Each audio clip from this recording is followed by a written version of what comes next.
प्रणाम मित्रों। आपके मस्तिष्क में कभी ये प्रश्न जरूर आया होगा कि जब पहले से ही भाई बहन के पवित्र रिश्ते का त्योहार रक्षाबंधन है तो भाई दूज को इतना महत्वपूर्ण क्यों माना जाता है। रक्षाबंधन और भाई दूज में अंतर क्या है। भाई दूज पर यमुना की पूजा क्यों की जाती है और हमारे पवित्र ग्रंथों में दोनों अवसरों का क्या महत्व है। मेरा नाम है तरुण राठी। आप सभी मित्रों को भाई दूज की हार्दिक शुभकामनाएं।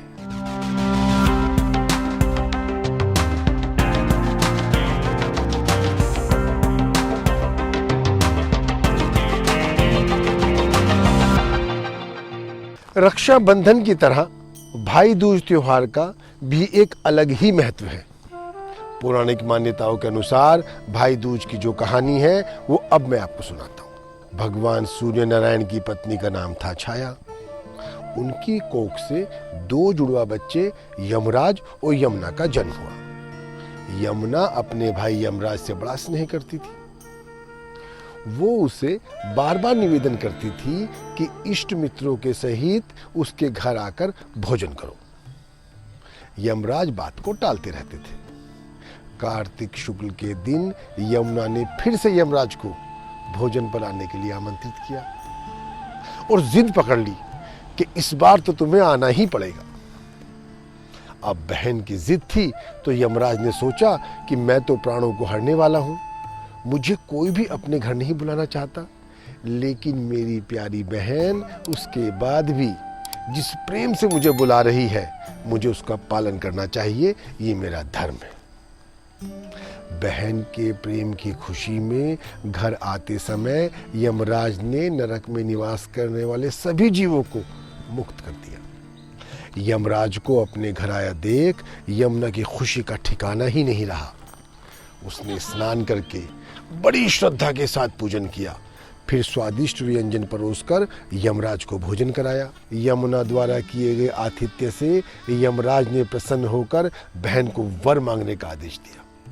यमुना ने कहा कि भद्र, आप प्रतिवर्ष इसी दिन मेरे घर अपनी बहन से मिलने आ जाया करो और मेरी तरह जो बहन अपने भाई को आदर सत्कार करके टीका करे उसे तुम्हारा भय न रहे। यमराज ने तथास्तु कहकर यमुना को अमूल्य वस्त्राभूषण देकर यमलोक की राह ली। इसी दिन से भाई दूज पर्व की परंपरा की शुरुआत हो गई। ऐसी मान्यता है कि जो भाई भाई दूज पर अपनी बहन का आतिथ्य स्वीकार करते हैं उन्हें यम का भय नहीं रहता। इसलिए भाई दूज को यमराज तथा यमुना का पूजन किया जाता है।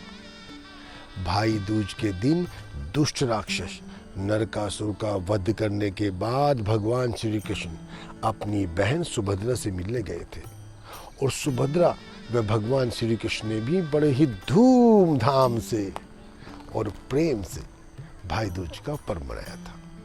तब से लेकर अब तक इस दिन भाई दूज को भारत के विभिन्न क्षेत्रों में अलग अलग नामों से मनाया जाता है। जैसे दक्षिण भारत में भाई दूज को यम तृतीया कहा जाता है। बंगाल में इसे भाई फोटो कहकर संबोधित करते हैं। महाराष्ट्र में इसे भाऊ बीज के नाम से जाना जाता है। कर्नाटक में सोदरा बिदिगे और गुजरात में इसे भो अथवा भय बीज के नाम से पुकारते हैं। मिथिला में इसे यम द्वितीया के नाम से ही संबोधित किया जाता है। भारत की भूमि के बाहर नेपाल की बात करें तो वहाँ भी ये त्योहार भाई टीका कहकर मनाया जाता है। भाई दूज कार्तिक मास की शुक्ल पक्ष की द्वितीया तिथि को मनाया जाता है। भाई दूज दिवाली उत्सव के अंत का प्रतीक भी है।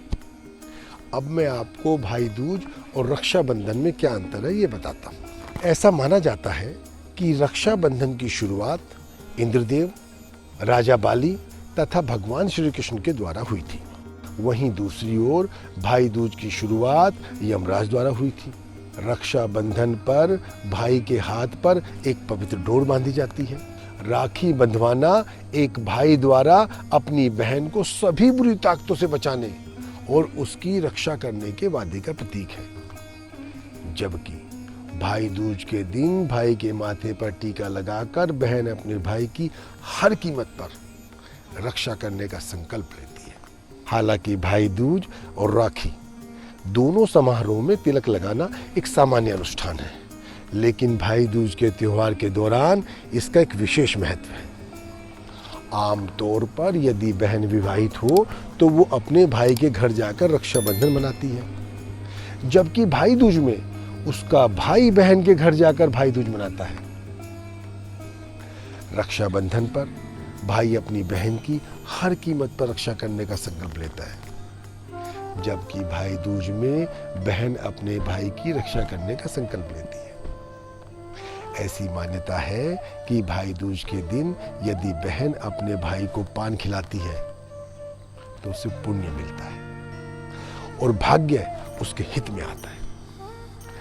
रक्षाबंधन बहनों, भाइयों और दोस्तों के बीच भी किया जा सकता है, लेकिन भाई दूज केवल भाई बहन के लिए ही समर्पित है। जिस भांति रक्षाबंधन में रक्षा सूत्र बांधने की प्रथा है, ठीक उसी प्रकार भाई दूज में भाई को भोजन खिलाने की प्रथा है। इसी कारण से संस्कृत में भाई दूज को भागिनी हस्ता भोजन के नाम से भी जाना जाता है। रक्षाबंधन पर भाई की कलाई पर राखी बांधने के पश्चात बहनें अपने भाई को मिठाई खिलाती हैं। और यदि भाई दूज की बात करें तो इस दिन बहनें अपने भाई को भोजन खिलाने के बाद पान खाने देती है। श्रावण मास की पूर्णिमा को कई प्रांतों में रक्षाबंधन को नहीं मनाया जाता, जैसे कर्नाटक में इस दिन को नारियल पूर्णिमा के रूप में मनाया जाता है। भाई दूज का नाम विभिन्न प्रांतों में अलग अलग है, मगर वो हर रूप में भाई और बहन के रिश्ते से ही संबंधित है। मित्रों, हिंदू सनातन धर्म के सभी उत्सव और व्रत ब्रह्मांड की खगोलीय घटना, धरती के वातावरण परिवर्तन, मनुष्य के मनोविज्ञान तथा सामाजिक कर्तव्य और ध्यान करने तथा मोक्ष की प्राप्ति के उचित समय को ध्यान में रखकर निर्मित किए गए हैं। हमारे महान हिंदू धर्म में हर पर्व समाज को जोड़ने और हमारे शरीर को सूर्य व सितारों की गति के साथ चलने के लिए बना है। कन्यादान से बड़ा कोई दान नहीं माना गया है। लेकिन विवाह के बाद कन्या अपने ससुराल चली जाती है और वहाँ उसका नया जन्म होता है। वो अपनी नई दुनिया शुरू करती है। विवाह के बाद उसका उसके परिवार से रिश्ता न खत्म हो जाए, इसके लिए हमारे ज्ञान के भंडार ऋषि मुनियों व समाज सुधारकों ने त्योहारों को मिलने जुलने व संयुक्त होने का माध्यम बनाया था। भाई बहन के माध्यम से दोनों परिवारों का रिश्ता बना रहे। भाई बहन वर्ष में कम से कम एक बार जरूर अपने परिवार से मिल ले व सुख दुख जान ले। इसकी व्यवस्था इन दोनों त्योहारों के माध्यम से की गई है। भाई बहन के बीच प्यार और समर्पण के त्योहार भाई दूज पर ईश्वर आपको हर वर्ष इसी प्रेम और श्रद्धा के साथ मिलाते रहे, ऐसी मैं ईश्वर से कामना करता हूँ। जल्द मिलते हैं एक और पर्व के साथ मिलकर मनाने के लिए। तब तक के लिए जय श्री राम। भारत माता की जय।